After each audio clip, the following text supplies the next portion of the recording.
Bueno, entonces, también yo les quiero decir que me da mucho gusto estar con ustedes. Realmente aprecio el trabajo de Gen, pero además también aprecio la actitud. Así es, como tiene una actitud un poco extraña en el mundo, pero muy buena. Ustedes así tienen como un poco la actitud rebelde de los jóvenes, pero también mucha disciplina y trabajo así, y organización. En fin, entonces, pues muchas gracias por haberme invitado. Yo, además de que soy uruguaya, como aún no se han dado cuenta, ¿verdad? Además de que soy uruguaya, trabajo en una organización internacional, entonces la verdad tengo una visión un poco más, sí, como internacional, aunque también voy a tomar algunos puntos más de cómo tocan a México, ¿no? Y lo demás ya me lo irán preguntando. Con respecto a lo que, digamos, a esa visión internacional, a mí me gustaría destacar algunas cosas, ¿no? Que, bueno, una de ellas, que para mí es muy brutal, es el famoso tema de desigualdad. Digo el famoso porque todo el mundo sabe, estamos en un mundo desigual, etcétera. Pero el nivel de desigualdad que se ha llegado, sobre todo en los últimos 20 años, es tremendo. O sea, incluso a mí me resulta hasta difícil asimilarlo, digamos, ¿no? Por un lado están estos datos, así les voy a dar solo dos datos para no detenernos tanto en eso. Los dos son cuantitativos. Uno es que el 1% más rico de la población del mundo tiene la misma cantidad que el 50%. O sea, 3.500 millones de personas tienen lo mismo que el 1% de los más ricos, ¿no? Entonces, perdón, es al revés, el 1% tiene lo mismo que el 3%, no es lo mismo, es el 1% tiene lo mismo que la mayor cantidad de la gente. Pero a mí la cifra que más me resulta así como más significativa es la contraria, cuando uno piensa que el 80% de la población del mundo tiene el 5.5% de la riqueza. Y cuando uno dice riqueza, está hablando, sobre todo los que miden, esto lo hacen, son cálculos del banco Credit Suisse, que los hace año a año, y después hay organizaciones que los interpretan, etcétera. Y ellos mismos en su reporte del año pasado, por ejemplo, el tema que destacan es que la desigualdad se está poniendo muy peligrosa, digamos, ¿no? Hasta dónde, ellos mismos, como, imagínense, es uno de los bancos más grandes del mundo, y entonces se preguntan, ¿hasta dónde todas esas masas de pobres que hay en el mundo van a seguir aguantando todo lo que está pasando, ¿no? Entonces, ese es como, digamos, una foto. Yo creo que esta foto es muy importante por muchas cosas que vamos a ir viendo, pero es importante no solo porque es una injusticia, es porque además cuando nosotros hablamos de devastación ambiental, de uso de recursos y todo, hay que preguntarse, bueno, si el 80% tiene el 5% de la riqueza, ¿realmente cuántos recursos?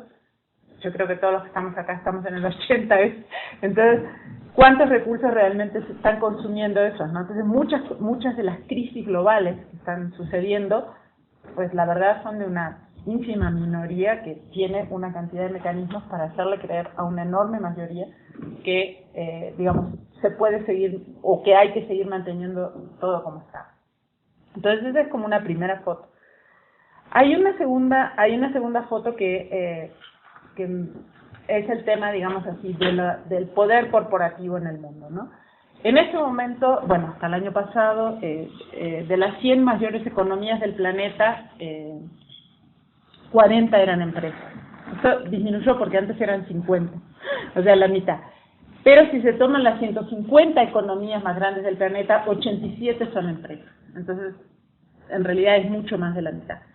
Esto quiere decir que las empresas transnacionales tienen un poder muy fuerte sobre la economía global. Y cuidado, las empresas transnacionales no son lo que muchas veces oímos por ahí los bancos, sino que cuando se analiza realmente las empresas transnacionales que son las más grandes del planeta y que tienen la mayor parte de la economía, la principal es Walmart, es un supermercado. Lo viene siendo desde el 2000, aunque pasó en segundo lugar, etcétera, pero ahora está en el primer lugar. Y las 12 que le siguen son empresas de energía, petróleo, minería, sobre todo, no de minería solo, sino las que son conglomerados de explotación energética, digamos, y las de transporte. o sea, las automotoras. Entonces, ¿por qué les señalo esto además? Porque estos sectores, o sea, el sector agroalimentario, el sector urbano de transportes, etcétera, y el sector de explotación energética son los responsables directos de la mayoría de los grandes problemas ambientales globales, ¿no? Y entonces, cuando uno ve, digamos, el orden en el tamaño que tienen y el poder que tienen, queda como muy gráfico, ¿no? Por supuesto, los bancos y todo eso ocupan entre los primeros 100 lugares, ni hablar, las financieras y muchos otros, las empresas de tecnología, pero lo que tiene, la relación que hay con las financieras es que han conseguido una situación que no tienen ni siquiera las petroleras y los bancos, que es que ellos tienen una cantidad de relaciones dentro de la telaraña de las corporaciones a nivel global que hace que ellos sí tienen influencia y control sobre otras partes de esa telaraña entre corporaciones, pero nadie las controla a ellas, casi nadie. O sea, entonces, no es que sean las más grandes, sino que tienen una situación estratégica en cuanto a la telaraña, ¿no? Y le llamo telaraña por un estudio de unos suizos que analizan las relaciones, y entonces se da cuenta que entre las mayores corporaciones del planeta, por ejemplo, entre las 1.300 mayores corporaciones económicas del planeta, analizan 30.000. Entre esas 1.300 tienen más de 20 interacciones entre sí, o sea, están cruzados los dueños, las acciones, etcétera. Entonces, realmente es como una telaraña, digamos así, que desde distintos puntos de vista, sea a través del mercado, sea a través de las políticas, justamente, se garantizan de que sus privilegios no van a ser tocados, ¿no? Y eso, por ejemplo, si lo vemos en las crisis financieras, etcétera, las cosas que han pasado, ha sido todo un salvataje enorme en la cantidad de dinero que se ha gastado público para, por ejemplo, salvar financieras, bancos. Algunas han caído, etcétera, pero muchas fueron rescatadas con dinero público a partir de sus de su propia ambición desmedida, que es a eso lo que causa la crisis financiera del 2007-2008, que además no se ha superado y todo el tiempo está, digamos, como fondo, ¿no? Entonces eso es, como decir, otra imagen. Si nosotros vemos estas dos imágenes juntas, nos vamos a dar cuenta que lo que sucede es que el capitalismo en sí, o sea, el modelo industrial de producción y consumo del siglo XX, particularmente, que yo diría es capitalista, pero también es exactamente el mismo modelo, solo que con una forma distinta de administración del capital en los llamados países socialistas. Eso lo quiero dejar en claro, porque no es que estoy criticando solo al modelo capitalista, como se le llama, sino al modelo industrial de producción y consumo. Implica la devastación ambiental, implica la destrucción de recursos, implica la marginación. O sea, la devastación ambiental no es algo que sucedió, digamos así, porque, bueno, los seres humanos somos malos, ¿no? Que es uno de los discursos que hay por ahí, estoy seguro que ustedes no lo tienen, pero que se usa mucho, digamos, ¿no? O porque los seres humanos no tenemos en cuenta la naturaleza, no sé qué. No. De seres humanos nada. Ustedes recuerden que estamos hablando de que el 80 tenemos el 5. Entonces, no son los seres humanos, es el capitalismo y el modelo de producción industrial y de consumo industrializado, ¿no? Y masificado. Entonces, esto es lo que ha llevado a una crisis ambiental global sin precedentes. Y yo uso un poco un modelo para describir cuáles son los principales problemas ambientales globales, que lo hizo un instituto en Estocolmo, en Suecia, y que es muy criticado porque no es un instituto muy radical, pero de todas maneras yo creo que la sistematización que ellos hacen es buena. Es el Stockholm Resilience Institute, que ustedes buscan sus trabajos, que habla de los límites planetarios. O sea, ellos hacen un estudio de cuáles serían los problemas ambientales globales y los límites que no se pueden sobrepasar porque se está terminando el planeta. Así, claro, ellos para nada hacen este análisis de las desigualdades, ¿no? Sino que toman el planeta en su conjunto. De hecho, hay toda una corriente que habla de la época del antropoceno, o sea, como si fuera, ¿saben? Las épocas geológicas, ¿no? Como el Pleistoceno, el antropoceno, como la época en donde los seres humanos han modificado de tal manera el planeta que define todas las otras cosas que están sucediendo. Yo no estoy de acuerdo con esa definición, para nada. Por eso otro que les decía, porque no se trata de los seres humanos. Por ejemplo, la agricultura existe hace más de 10.000 años, pero que la agricultura se haya convertido en uno de los principales problemas de devastación ambiental y de cambio climático, solamente tiene unos 40. Y eso es directamente producto del sistema capitalista de producción industrial. Entonces, sin embargo, solamente para ver en la situación en la que estamos metidos, este instituto habla de esos límites planetarios, y por ahí yo les voy a dejar una presentación en PowerPoint, si no la tienen, que muchas de las cosas que estoy diciendo están ahí, para que la tengan, digamos, ¿sí? Entonces ahí hay como un esquema, y entre los principales son 9, este instituto habla de 9 límites planetarios.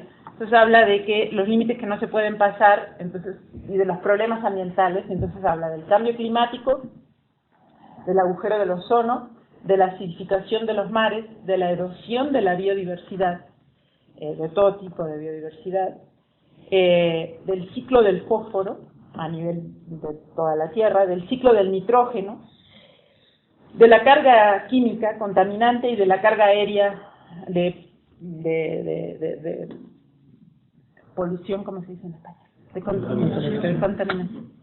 Entonces, de estos, por ejemplo, el de las cargas químicas no está analizado, entonces no dicen si ya se sobrepasó el tema. Pero en cambio climático, en acidificación de los mares, en agujero del ozono y biodiversidad, ya pasó por lejos, sobre todo en biodiversidad y cambio climático, los límites posibles que se podían sobrepasar sin poner en riesgo el futuro, ¿no? Entonces, por ejemplo, en ese tema hay algunos que son muy poco conocidos para el público en general. El tema del ozono es más conocido, pero el de acidificación de los mares estoy seguro que es la primera vez que lo oyen todos los que están acá, ¿o no?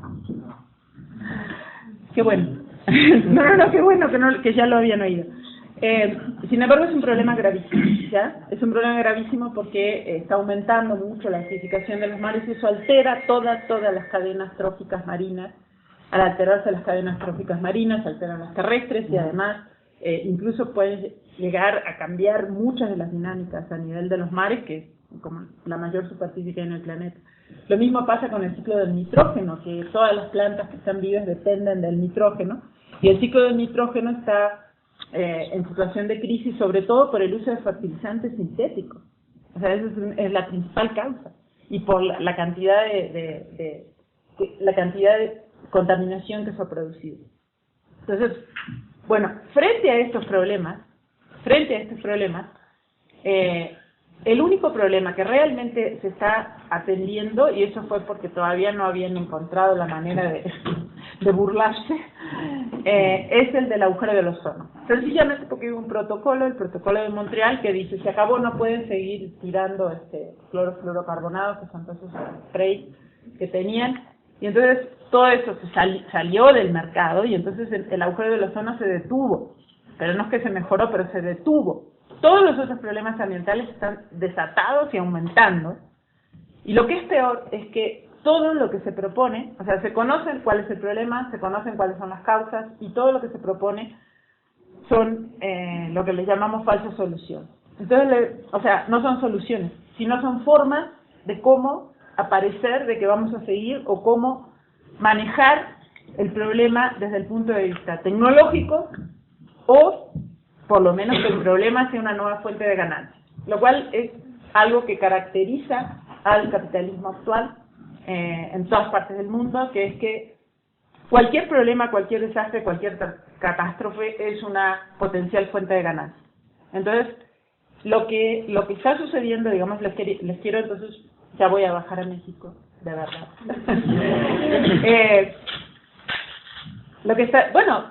Primero les quiero decir que aunque no estoy hablando directamente de México, todo esto que les estoy diciendo en México está, se los podría repetir, y está exacerbado, digamos, ¿no? Está exacerbado ¿en qué sentido? La desigualdad es mayor que en el planeta en su conjunto. La devastación ambiental no solo vista a través de los conflictos, sino que no tiene ninguna medida. Y el papel de México en el contexto internacional ha sido realmente ruin, digamos, ¿no? Ha sido yo que por el trabajo de nuestra organización me toca muchas veces ir a las negociaciones de Naciones Unidas, a presenciarlas, no a negociar, pero digamos, estoy ahí.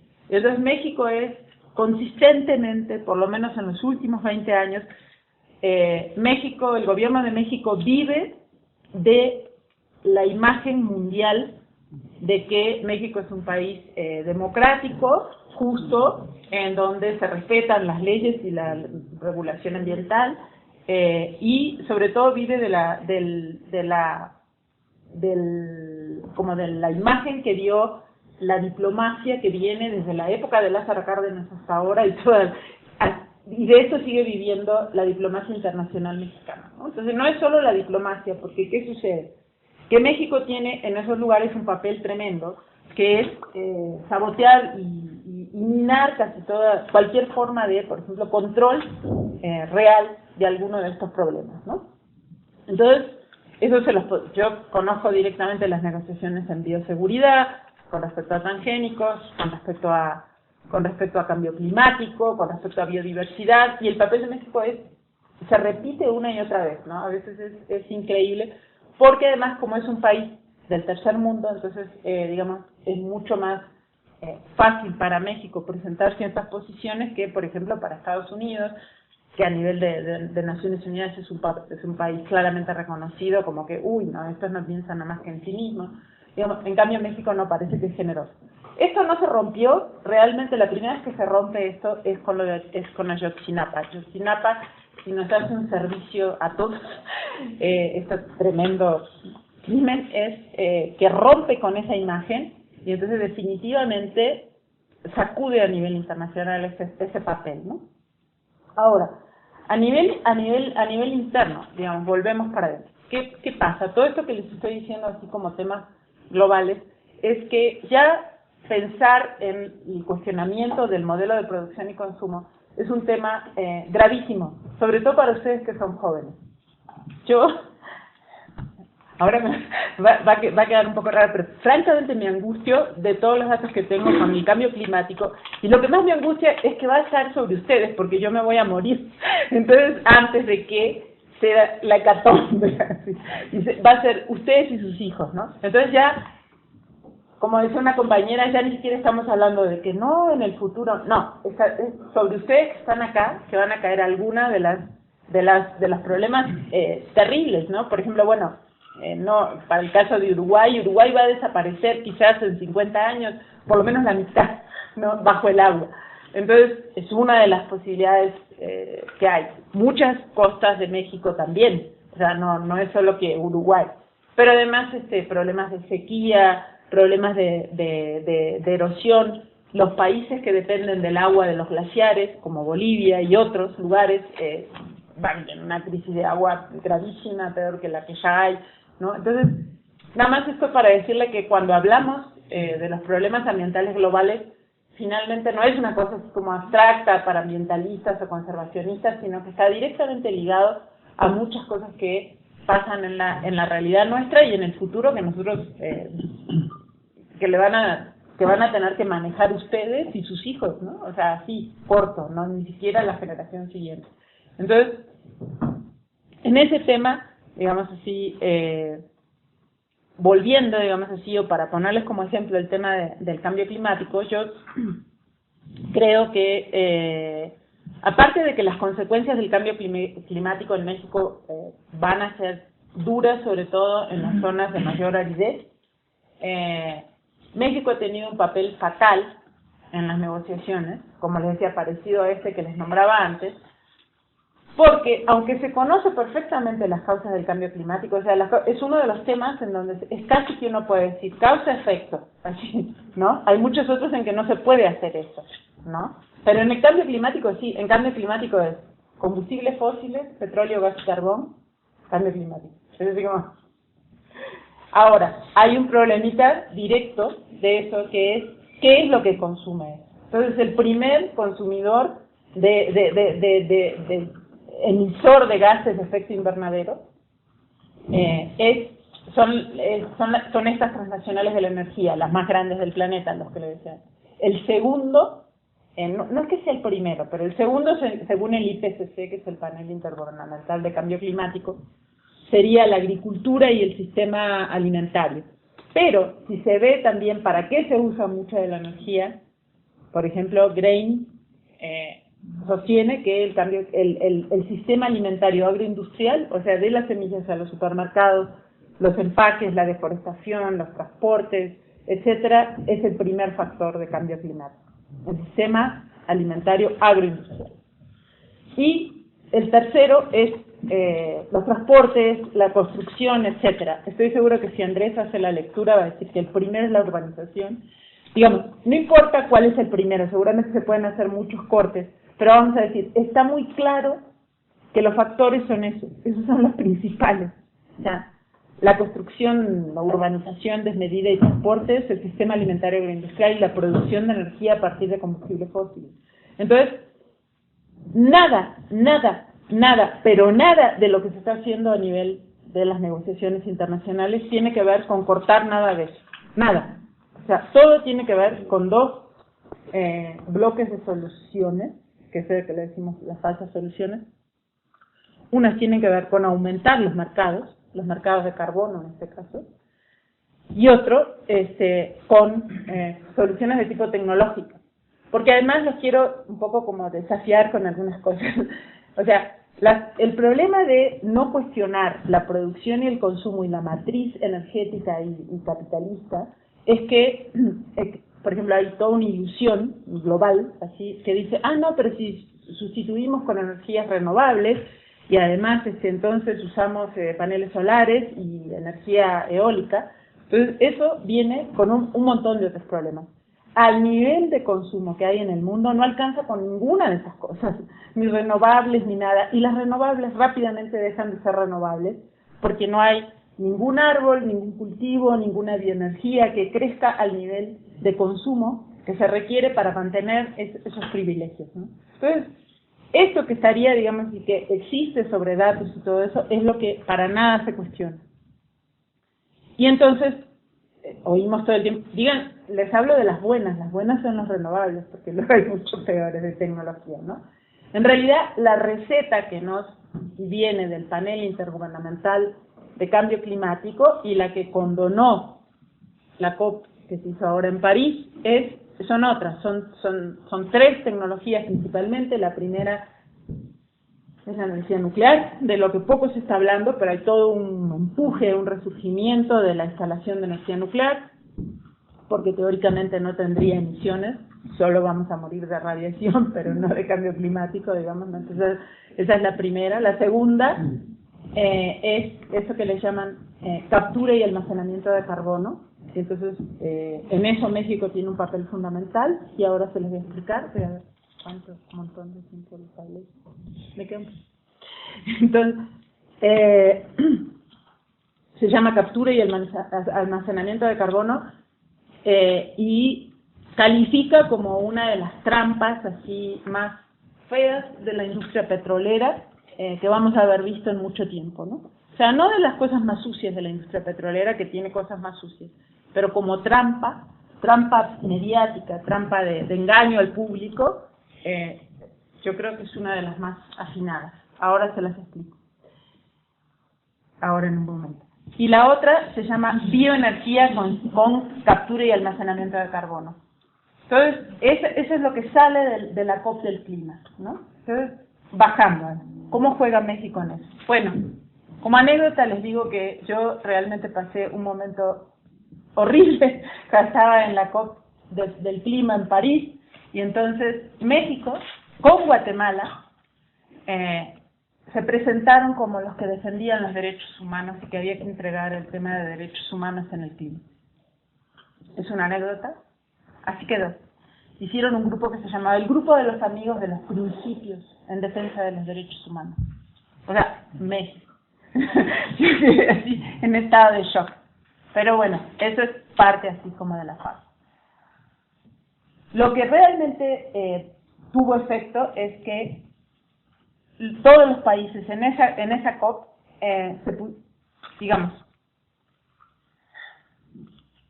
hubo una cosa muy extraña, digamos, al momento, en el primer momento, que es que a este momento el mundo se ha calentado por el calentamiento global cerca de 1 grado, 0.85. Esto ya tiene un montón de problemas así gravísimos, que van desde esas inundaciones que hubo ahora en el Cono Sur a muchas cosas, que claro, todo el tiempo dicen, no, eso es por el niño, eso es por la niña y el otro. Sí, es verdad, es difícil de saber qué es del calentamiento global y qué es de la situación, de situaciones más cortas. Sin embargo, ya hay varios estudios que muestran que la sequía en Siria y además todo lo que eso provocó con expulsión de campesinos, pastores y de levantamientos y todo, sí están relacionados a un cambio de mucho más largo plazo que es el cambio climático global, una de las tantas cosas que están pasando.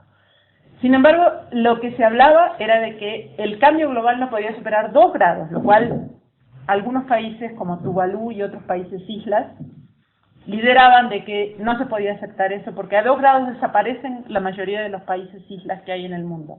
O sea, muchos de los que hay, que son países islas, desaparecen con un aumento de temperatura de 2 grados.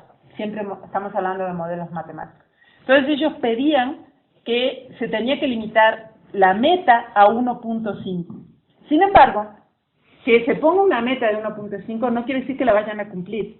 Pero lo que fue sorprendente fue que de pronto Estados Unidos y Europa, que por cierto son los principales contribuyentes al cambio climático históricos, no actuales, porque actuales China es el principal, pero históricos, de pronto dicen, no, queremos 1.5 como meta, ¿no? Como si fuera dándole la razón a los países islas.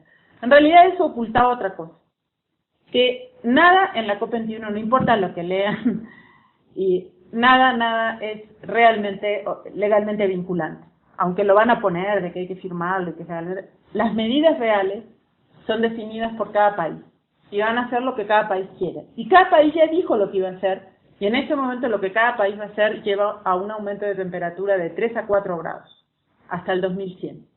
Entonces, por un lado se discute una meta y por otro lado la realidad es completamente diferente. ¿Para qué de pronto Estados Unidos y Europa ponen esa meta? Bueno, es porque lo necesitan para poder decir que solamente se puede llegar a una meta de 1.5 con geoingeniería. Geoingeniería es la manipulación del clima. Este tema que ETC viene hablando hace algunos años y que cada vez que yo escribo de esto en la jornada, pienso que la gente debe pensar de que está loca. De las cosas que les dan por hablar, se va a acabar eso. Les voy a decir, dentro de 2 años todo el mundo va a estar hablando de que si hay o no que manipular el clima porque es lo único que nos queda. Y esto fue quizás uno de los resultados más brutales que salen de ahí. ¿Cómo está México relacionado a eso? Por supuesto, México no solo defendió el 1.5, sino que además México es uno de los que ofrece usar México como país en donde se puede hacer captura y almacenamiento de carbono. Entonces, ¿qué es eso? Eso, captura y almacenamiento de carbono, es básicamente inyectar dióxido de carbono en fondos geológicos y que ahí se quede. O sea, sacarlo de la atmósfera y que se quede ahí, ¿no? Porque el exceso de dióxido de carbono en la atmósfera es uno de los problemas fundamentales del cambio climático. En la era preindustrial había 280 partes por millón y ahora estamos llegando a 400, ¿no? Entonces, y cada vez hay más. Entonces, uno de los problemas es bajar la temperatura y el otro es sacar el carbono de la atmósfera.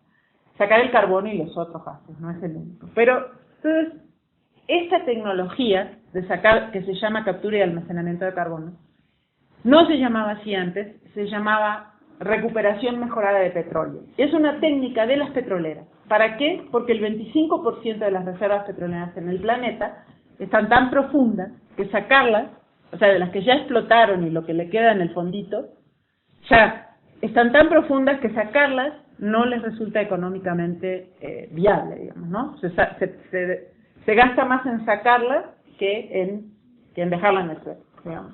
Entonces, ¿qué pasa?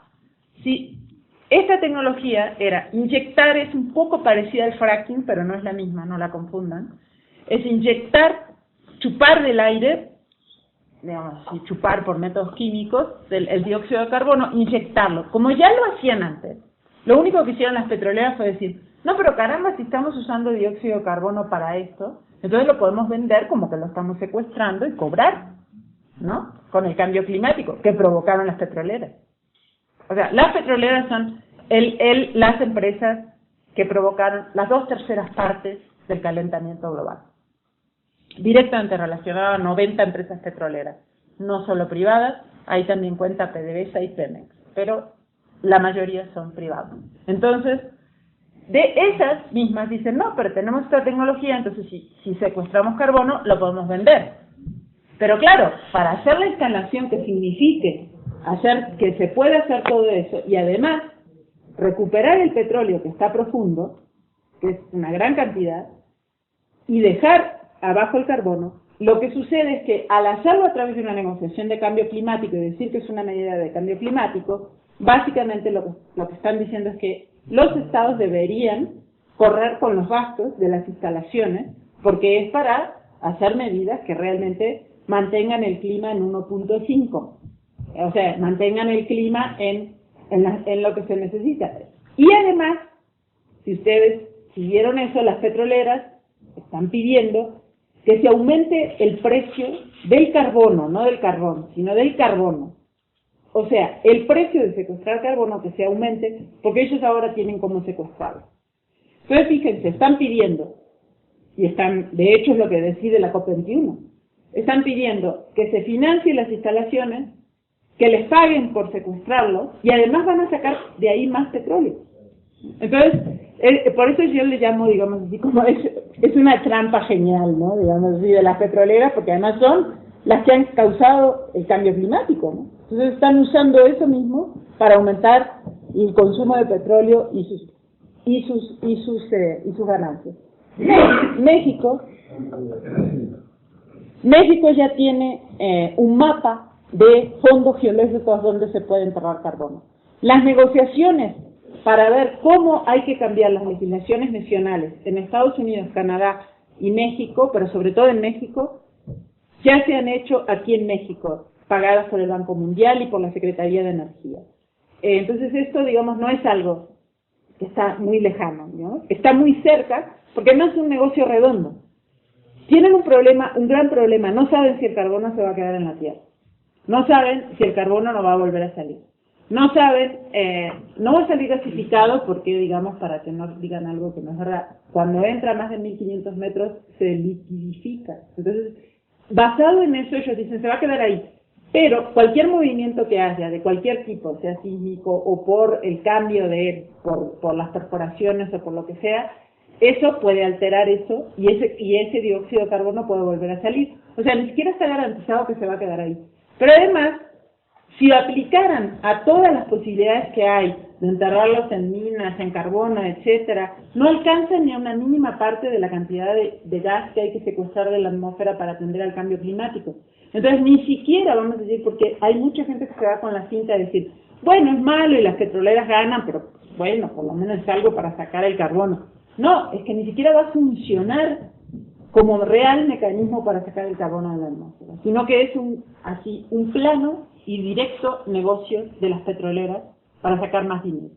Pero en México, que ya existe ese plano, ya están marcados 9 estados, que no me los acuerdo de memoria, pero son todas las cuencas petroleras de México, para venderle al que quiera enterrar ahí dióxido de carbono.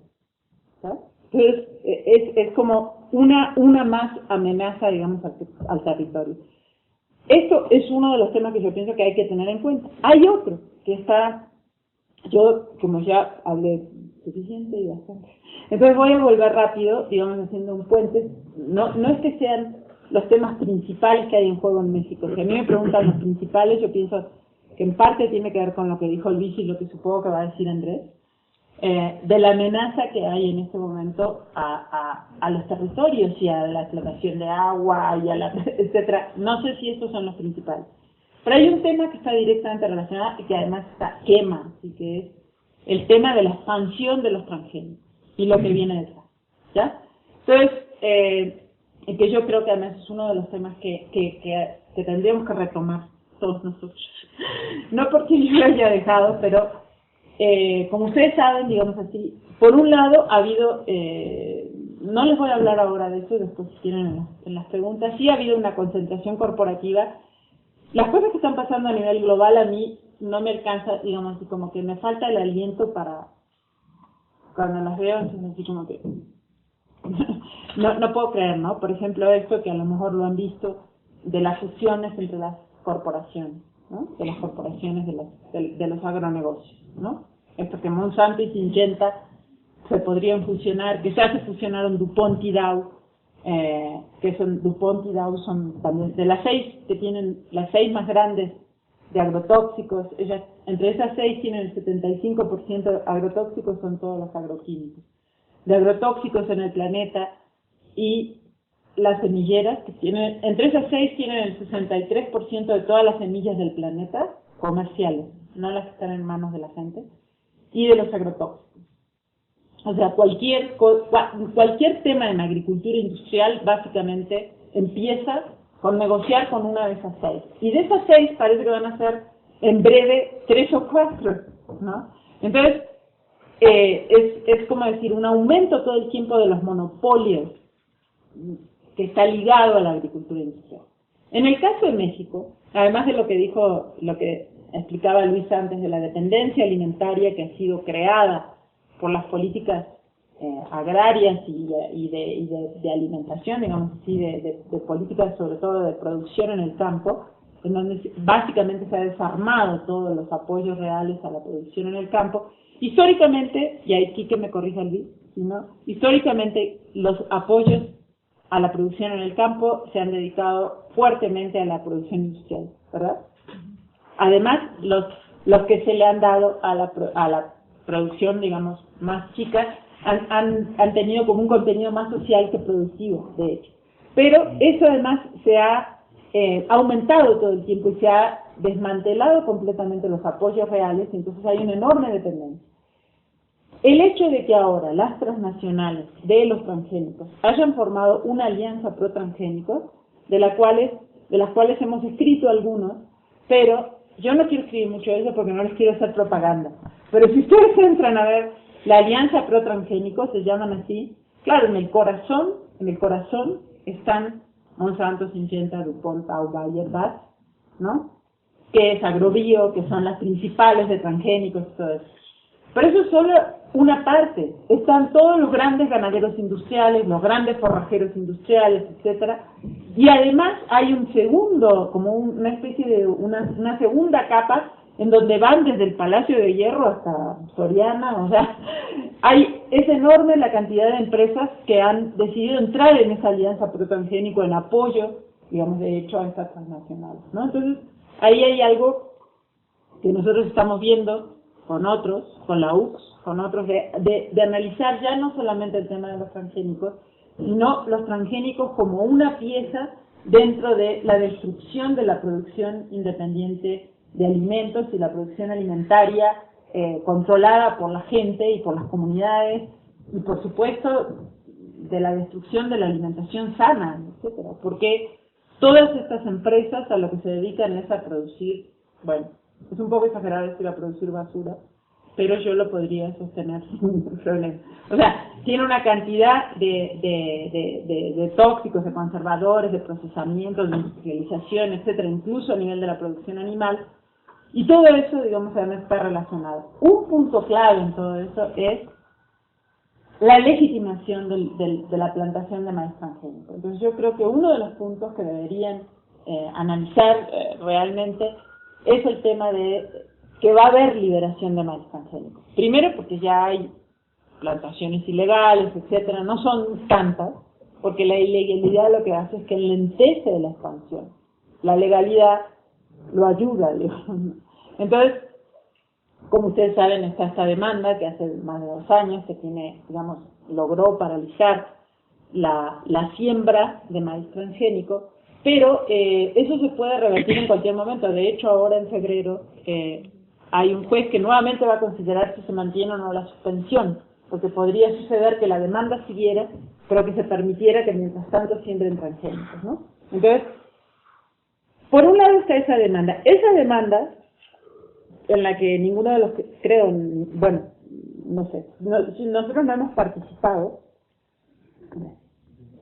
Nosotros no hemos participado. Esa demanda tiene una serie de riesgos.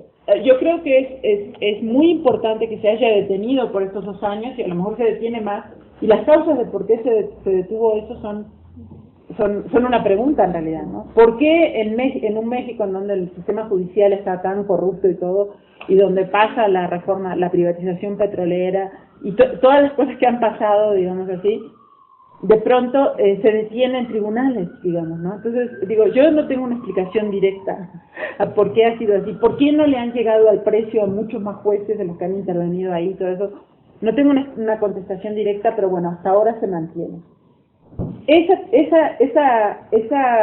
demanda se va a perder. No se los digo para que lo vean así como, uy, no, qué horrible, sino tengo que tener un poco, además de autocrítica, en el sentido de que la demanda, no por sí, sino por los demás, porque nadie nos mandó, produjo una cierta pasividad. Y tenemos que salir de eso, no solo porque se va a terminar, sino porque además ya hay una contaminación real a nivel de los campos y de la comida que comemos y de todo. Y entonces recuperar este tema. Entonces, un poco como me gustaría decirles muchas otras cosas, pero un poco para cerrar, quiero decirles que el tema del maíz no solo es porque es tan significativo en México. En México la contaminación del maíz tendría un impacto para todo el mundo, como dijo el secretario del Convenio de Diversidad Biológica cuando estuvo aquí hace un par de meses. Dijo, bueno, lo que decidan en México va a tener impacto en el mundo. El maíz es uno de los 3 cereales que son base de la alimentación mundial. Entonces la contaminación en el centro de origen tendría, digamos, un efecto dominó. Pero además tendría también, y ya lo tiene, un efecto dominó, que pudieran decir en todo el mundo, no, es que ya plantamos en México, todos los demás, ¿qué importa? O sea, no, si ya lo plantamos en el centro de origen del maíz, pues los demás de que se quejan. Entonces, tiene muchas consecuencias en México y afuera de México el hecho de que se permita la plantación de maíz transgénico. Además de que una vez que se plante, la contaminación es absolutamente inevitable, por viento, por insectos, por lo que sea, por accidente o intencional, y eso lo que va a suceder es de que no solo va a tener una afectación sobre otros maíces, sino que además va a tener una afectación en juicios, en algunos juicios ejemplares, etcétera, y que además combinado a las leyes secundarias de la reforma energética va a ser terrible en el sentido, digamos así, del avance sobre los territorios, combinado al tema de la migración y la salida del campo, combinado a todos los otros ataques, es como decir, algo que va a potenciar y sinergizar con todo eso, y que además, finalmente, va a llegar a toda la alimentación de todos. Les quiero nombrar además que en Brasil, en este momento, se los tengo que nombrar porque es un tema que puede ser que nos explote así, el año que viene, el año que viene es que nos explote, que es el tema de que hay una tecnología que inventó Monsanto con el Departamento de Agricultura en Estados Unidos, que nosotros la bautizamos Terminator, ¿no? Es una tecnología transgénica que hace que la planta dé fruto, pero después se vuelva estéril. Y eso se activa con un químico, ¿no? Pero se lo ponen antes de venderle la semilla, y el paquete, porque no pueden vender una semilla estéril, digamos, ¿no? Porque si no, no daría, entonces nadie la compraría. Entonces, es como decir, el sueño así de las empresas es tener semillas que ellos les garanticen que nadie las va a poder volver a usar nunca y que se las van a volver a comprar a ellos. Pero que si además se cruzan con otras, van a ser estériles a las que se cruzan. Esa tecnología está bajo moratoria en el Convenio de Diversidad Biológica de Naciones Unidas. Pero Brasil está analizando en toda esta crisis política brasilera, donde los ruralistas, los latifundistas tienen una mayoría en el Congreso, tenían, y la siguen teniendo, entonces presentaron esto para legalizarlo, y la única razón por la que no lo legalizaron es que quieren hacer tantas cosas al mismo tiempo, que entre el impeachment a Dilma y todo, bueno, se le fue el tiempo para poder además aprobar esto. Pero lo tienen ya entró, está en el Congreso. Si Brasil aprueba eso, México inmediatamente lo va a aprobar, porque México en Naciones Unidas fue quien defendió que esa tecnología se tenía que aplicar. O sea, México personalmente, digamos, los delegados mexicanos fueron los que defendieron eso, ¿no? Entonces, eso además agregaría a todo lo otro, digamos, un escenario en el donde los campesinos ya de por sí están perdiendo muchas de sus semillas por otras razones, como les digo, por migración, por territorio, por muchas otras cosas, y si además las semillas que queden en el mercado podrían ser semillas que habrá que necesariamente comprarlas todas las veces, ¿no? Entonces es como otro de los temas que creo que habría que enfrentar. El Convenio de Diversidad Biológica se reúne en diciembre en México. La conferencia de las partes del convenio, o sea, todo el planeta, no el secretariado, se reúnen, así es una COP. La COP del Convenio de Diversidad Biológica se reúne en Cancún del 4 al 17 de diciembre. Y México, como país anfitrión, ya anunció que el tema de la conferencia va a ser, le llaman, cómo integrar la biodiversidad en la pesca, la agricultura, los bosques y el turismo y la economía. Entonces, en realidad borren todo lo anterior. En realidad de lo que se trata es cómo vamos a vender la biodiversidad de México como negocio, ¿no? Ese es el tema que propone México como general. Sin embargo, el Convenio de Diversidad Biológica se va a reunir, y yo creo se los nombro porque ahí va a estar en juego, que ahora no lo nombré, todo lo que tiene que ver con la privatización del aire de los bosques a través de los programas que se llaman RED, que es parte del conjunto de las medidas de cambio climático. Eso va a estar en discusión. Se reúne el protocolo de Cartagena sobre bioseguridad y por tanto es uno de los temas en donde el tema del maíz en centro de origen va a estar y si Brasil llega a aprobar Terminator, no va a tener el convenio otra más que hablarlo, porque es una decisión del convenio donde un país de mucho peso en Naciones Unidas además directamente va a desafiar una decisión de Naciones Unidas, lo cual no ha sucedido. O sea, ninguno de los países pesados en Naciones Unidas han desafiado en estos temas las decisiones de Naciones Unidas de esa manera. Entonces, bueno, voy a dejar por aquí, porque hay muchos otros temas, y como para que les quede como puntos que podemos ir desarrollando. Los quiero, de todas maneras, invitar por lo menos a una delegación de GEM a la asamblea de la Red en Defensa del Maíz, que se va a hacer el 29, 30 y 31 en Ixtenco, Tlaxcala. ¿Ya? O sea, aunque no acudan masivamente, sería muy bueno que, bueno, no sería bueno que acudan masivamente, pero sería bueno que acudan algunas como para poder coordinar de mejor manera y retomar, digamos así, el trabajo común con respecto al maíz. De enero. Bueno, pues agradecemos las palabras de Silvia.